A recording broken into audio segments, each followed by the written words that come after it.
Ang susunod na programa ay rated PG.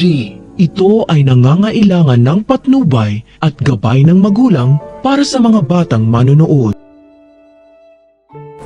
Hindi akalain ni Annalyn na malalagay sa panganib ang buhay ng nanay Lynette niya dahil sa pangingialam ni Doc Carlos kay Moira at Zoe tungkol sa pagkidnap nila kay Lolo Pepe.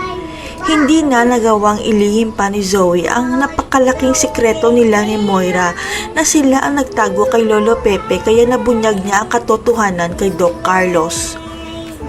Ang pinaka-concern kasi ni Carlos kung nabunyag na rin ba na siya ang totoong ama ni Zoe dahil siguradong masisira ang buhay niya ngayong kakasal pa lang niya kay Lynette. Nakahinga lang ng malalim si Doc Carlos nang sabihin sa kanya ni Zoe na safe pa rin ang sikreto na siya ang totoong ama ni Zoe kaya dapat nilang itago si Lolo Pepe.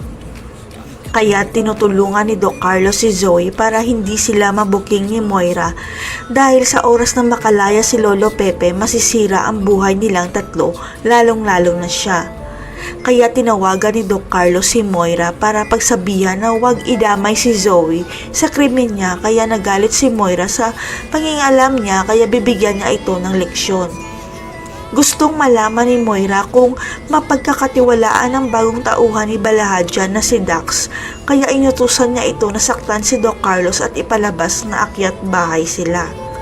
Sa kasamaang palad wala pa si Carlos sa bahay niya at kakaalis lang ni Chang Susan at Josa sa bahay nito kaya si Lynette ang maaabutan ng dalawang tauhan ni Moira. Ang gusto ni Moira saktan nila si Lynette para maging busy si Doc Carlos sa kakaisip kung sino ang nanakit kay Lynette at para huwag na siyang pakialaman pa ni Carlos. Abot langit ang takot ni Lynette nang mapagtanto niya na pinasok ng dalawang lalaki ang bahay nila ni Carlos kaya nagtago siya pero mahuhuli pa rin siya ng mga lalaki. Walang awang sinuntok si Lynette sa tiyan at sinigurado ng mga tauhan ni Moira na grabe ang pananakit nila kay Lynette para maturuan ng leksyon si Doc Carlos. Hanggang sa biglang dumating ang magliligtas kay Lynette kaya tumakbo ang dalawang lalaki at nagpakilala ang tagapagligtas na ako ang tunay mong ama Lynette, ligtas ka na anak. Ang tatay kaya ni Lynette ang magliligtas sa kanya sa kapahamakan.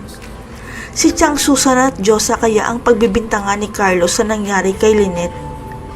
Abangan.